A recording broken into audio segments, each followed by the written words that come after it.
Ooh, is it all right if I walk closer? Yeah, it's all you. Oh, what a blessing to be here. I salute each and every one of you being here. There is a sweet spirit in this place. I felt it when I walked in. And I'm just so very, very humbled before each and every one of you, because even though I can't see your eyes, you look so beautiful from here. Oh, yes. They may see the pictures in Gaza of the vicious, barbaric, and bestial attack on precious Palestinians, but never lose sight of the dignity and the grace and the elegance and the determination of Palestinians here, now, and in the future, in solidarity with all human beings, no matter what color, gender, sexual orientation, national identity, anybody who's concerned about being in solidarity with those who are suffering and resisting with resilience. This evening is about solidarity. Solidarity. And solidarity has no substance or content if you're spineless, if you're deferential, if you're not willing to pay a cost and bear a burden. And that's why we have smiles on our faces in the face of such grimness and dimness in Gaza. But the genocide will never have the last word, never be the conclusion. No, not at all. So I come to you this evening, not in the name of a campaign. You see, 'cause I'm no politician in the ordinary sense. I come from a great people who have been wrestling with forms of terror and trauma and hatred for 400 years. And in the face of all of that hatred, still dishing out love warriors every generation. Here comes Ida B. Wells. Here comes Harriet Tubman. There goes Frederick Douglass. There goes A. Philip Randolph. And we ain't got to Martin King or Fannie Lou Hamer yet. Here comes my dear brother, your dear brother. Look at those eyes. Look at that smile. Look at that love at the center of his heart, willing to tell the truth. And the condition of truth is always to do what? To allow suffering to speak. And it's not just a matter of telling the truth to the powers that be. You got to tell the truth to the folk who are being subjugated as well. And then most challenging, you got to tell the truth to yourself. What kind of human being are you going to be from the mama's womb to tomb? What kind of integrity will you manifest in the face of oppression? What kind of honesty will you exert in the face of overwhelming deception and lies and mendacity? What kind of decency will you exert in the face of assault and insult? What kind of courage will you have in the face of brute force? Integrity, honesty, decency, courage that cuts across religion, cuts across gender. And it's a deep question that all of us have to answer in the inner sanction of our own souls. What kind of person am I going to be? And when you raise it to the collective level, America, the American empire, what kind of country are you going to be in the face of catastrophes across the board, beginning right now in Gaza? It's not the first one. Ask our indigenous peoples. the vicious genocidal assault, the 400-year war that's still going on. I asked the question of black people. The last speech that Malcolm X gave in Rochester 6 days before he died, February 15th, 1965. He said, we've been in a war for 400 years. Right. Then it was zeroing in Congo with the death of Lumumba, killed by the CIA. Mississippi, Arkansas, Alabama, but also New York City, Chicago, also Fullerton. California has not escaped. Thank God that there is always a cloud of witnesses from the grand Islamic traditions like my dear brother Mustafa. Give it up again for him. Give it up again for him. Oh, yes. Give it up again for him. And it's true in the history of black people that the two freest black men have been Muslims. And I say that as a Christian. I'm just trying to be fair. Malcolm X, Muhammad Ali. Nobody like him. Nobody like him. And then there's Naima Coltrane, the first wife of John Coltrane. When he was locked into heroin addiction, decided to give up jazz and wanted to work for the post office. She said, in the name of Allah, I'm convinced that you have a calling. And years later, here's a love supreme. Years later, there's giant steps. Years later, there's an ascension. Another love warrior produced by a great people in the face of hatred. In the face of terror, calling for freedom for everybody, not just freedom for one's own tribe, one's own group, freedom for everybody, but it begins with one's own group and family and tradition and community. Yes.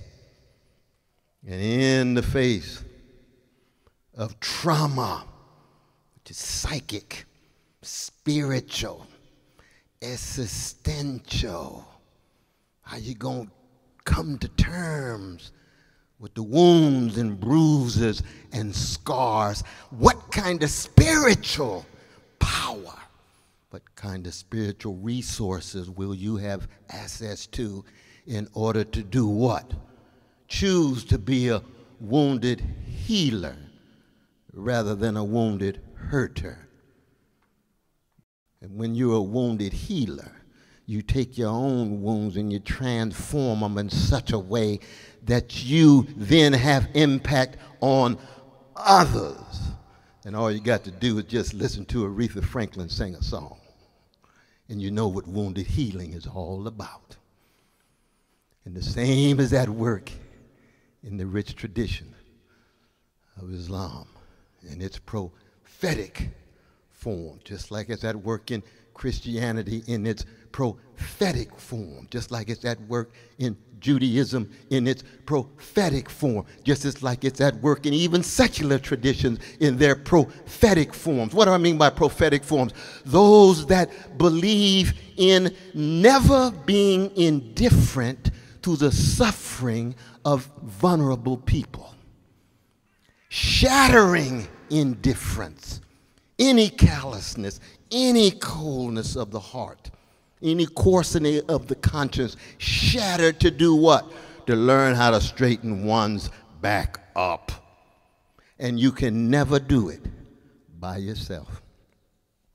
You have to have family, community, tradition, friends, comrades across the board. And that's why in these days, we have to raise the question, who are we really? I am who I am because somebody loved me deeply. I'll never be one half of the human being my mother and father were. Irene and Clifton West, coming out of Shiloh Baptist Church of Willie P. Cook on the chocolate side of town.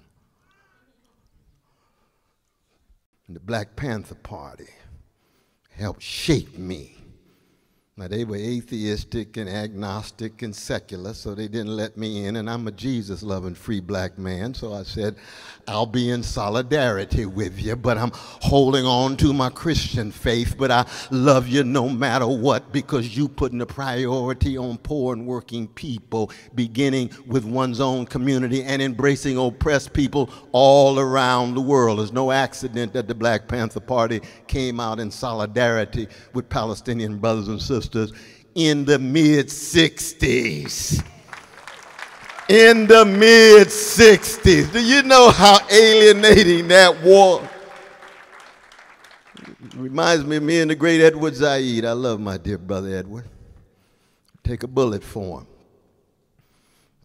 Not necessarily in the center of the heart, but just right on the side. Oh, he loved me and I loved him.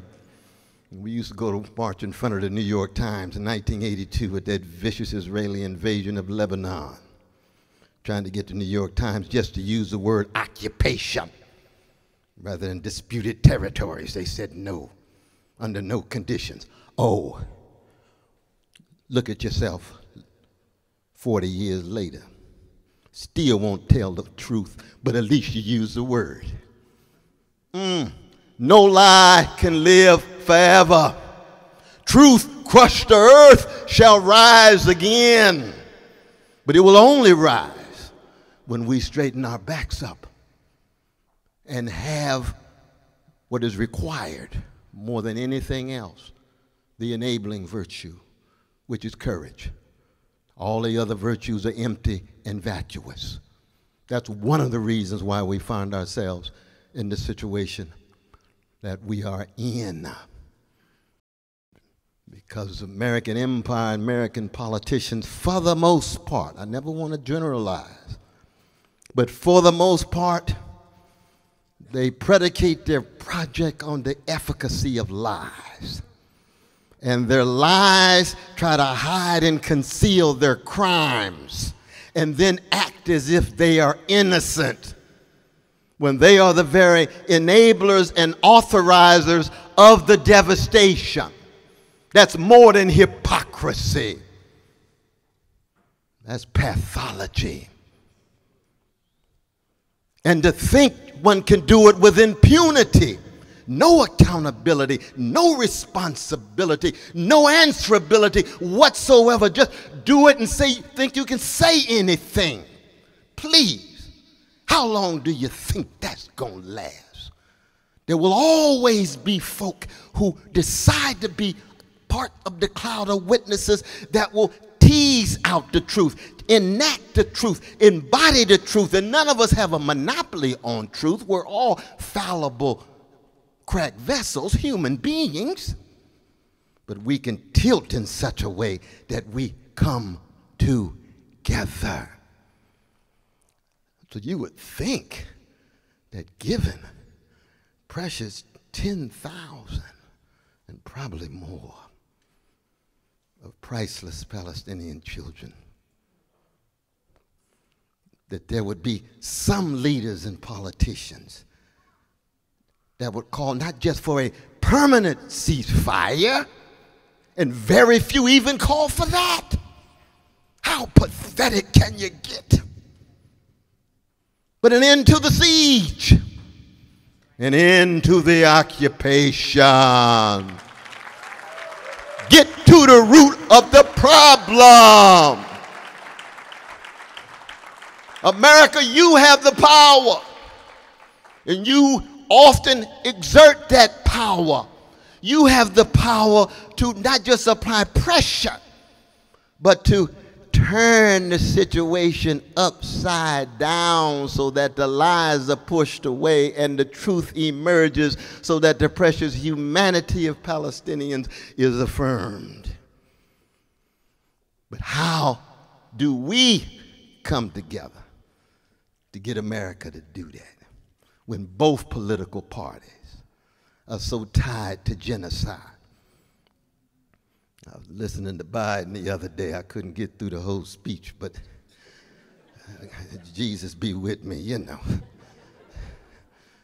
And he got the nerve to sit up there talking about he wants to defend democracy and has talked about saving the soul of America. How you going to defend democracy and save the soul of America if you're enabling genocide against oppressed people?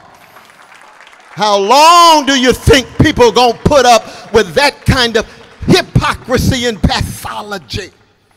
Black people heard it for 250 years. We are the beacon of liberty, enslaved. We are the beacon of freedom, unfree. We are the beacon of democracy. You're still Jim Crowed and lynched every 2 days for 50 years.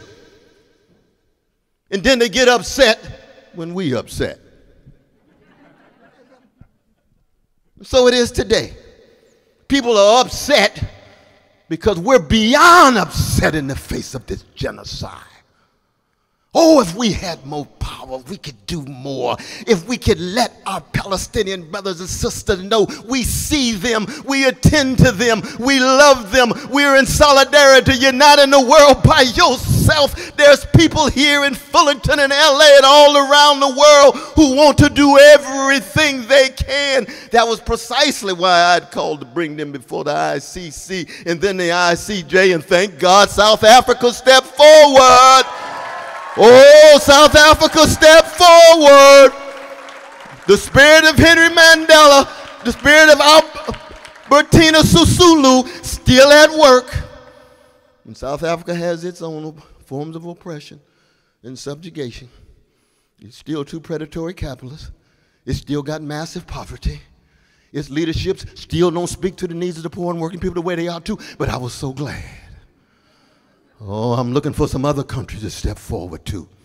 Colombia, where are you? Come on, Colombia. Other nations, step forward in the name of what? In the name of morality. In the name of spirituality.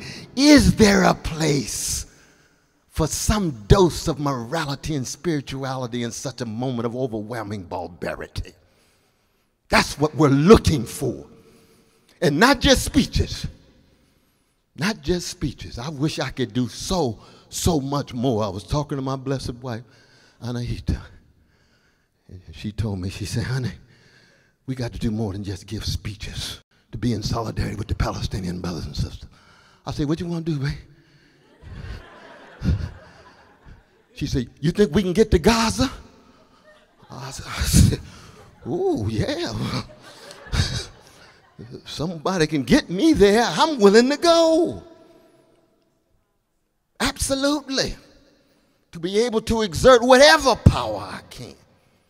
Of course, I do the same thing with Skid Row in Los Angeles with Pastor Q. I do the same thing with my Latino brothers and sisters in East LA. I do the same thing with my poor white brothers and sisters in Appalachia. I do the same thing with the Jewish brothers and sisters in Russia and France. If they're being mistreated, I'm in solidarity with them. This is not an ethnic thing. This is morality and spirituality. Anybody who's being unfairly treated and unjustly treated, we're in solidarity as the best of the great Muslim visionaries. And I've always said, I don't exist as a free black man without that brother right there. Not because I agree with everything, though I agree with much, but I'm willing to take a stand across the board. And that means saying things that may not always be comfortable. I'm in deep solidarity with the Muslims in China. Let us not forget them. I'm in solidarity with the young Muslim brothers and sisters in Iran. Let's not forget them. I'm in deep solidarity with Muslims in Southern California when they have to deal with being degraded and demeaned and associated with terrorism because the corporate media is so truncated and tied to its lies that somehow always wants to find some kind of scapegoat so they to overlook the humanity of the Muslims and the Arabs and anybody else who associates with the movement. And as you know, for the last 40 years, I've been called an anti-Semite. And I said, well, let me pray on that. Because I got to check myself. All of us got some evil inside of us. We live in a moment of such organized greed and institutionalized hatred and routinized indifference that we begin by checking ourselves. And what I heard in my church was the gangster before I met Jesus, and now I'm a redeemed sinner with gangster proclivities. So I got something inside of me I got to work with, not just others. Somebody call me anti-Semite, I got to check myself. Somebody call me anti-Semite, I got to check myself. Call me sexist, check myself. Call me homophobe, check myself. But at the same time, I say to myself, what I'm willing to say, do, live, and die for, that becomes the measure. And all you have to do is just try to test me to see whether I don't have a deep love for oppressed people around the world, no matter who they are. And yes, even the oppressor themselves, I call brothers and sisters and siblings, even on television. People misunderstand that. It's not like I like what they're doing, but they're made in the image and likeness of a God, and therefore they have a possibility of changing and being transformed, and no particular moment in their lives exhausts all of who they are. They can be better. And so what we, I think, need to do at this particular moment is simply let the country know and let the world know that we are willing to give our all and all to cast a spotlight day in and day out. Some of us are going to be in Washington, D.C. in a few days. Oh, yes. Can't wait to get there. Brother Jesse Jackson's having an emergency on Gaza on Thursday and Friday for Rainbow Coalition. I'll be there with him. We got too many of our black leaders who are scared and are bought off. Cells have already sold out, thinking that somehow they can get by at this particular moment without telling the truth about the genocide in Gaza. Nope, we're going to rip the veil off. We're going to expose the ways in which you become well-adjusted to injustice and well-adapted to indifference. Oh, yeah, that's a moral issue. It degrades the black freedom movement that there's not more black free men and women who are speaking the truth about Gaza. Thank God for our young Jewish brothers and sisters and Jewish Voices for Peace in other places. Oh, yes. It's a beautiful thing. One of the founders of If Not Now is a student of mine. I've been around for a long time. And Sister Linda knows, well, our dear brother Bernie and other folk on the Jewish side of town, we know that's not homogeneous. But it's still too many powerful right-wing xenophobic Jewish groups that are engaged in any kind of strategy and tactic that would hide the humanity of Palestinian brothers and sisters. And we have to call it out explicitly, even if you're called anti-Semite. Because it's not the name coming at you. It's your words and your deeds. And as long as you have spiritual content and moral substance in your words and deeds, don't let the name calling scare you off. And that's very, very real. One of the lessons that I have coming out of the Black Freedom Movement is the attempt of the powers that be to keep black people scared and intimidated and afraid and thinking that somehow they have to adjust to an unjust status quo. And fear is a powerful thing. And what breaks the back of fear? Love. That's what breaks the back of fear. Not love in the abstract, but a love you're willing to execute, enact, and embody. And so I just want to thank each and every one of you for allowing me to say a few words that you can see that I don't believe in just proselytizing for a campaign. No, no, no. I am in solidarity with Palestinians until the day I die. This is not about some election, campaign, truncated politics. This is the kind of human being I choose to be until the very end. That's what it's about. Permanent ceasefire, into the siege, into occupation. A love supreme that embraces all oppressed people. But right now, it's about Gaza. It's about wrestling with this genocide. God bless you and be with you.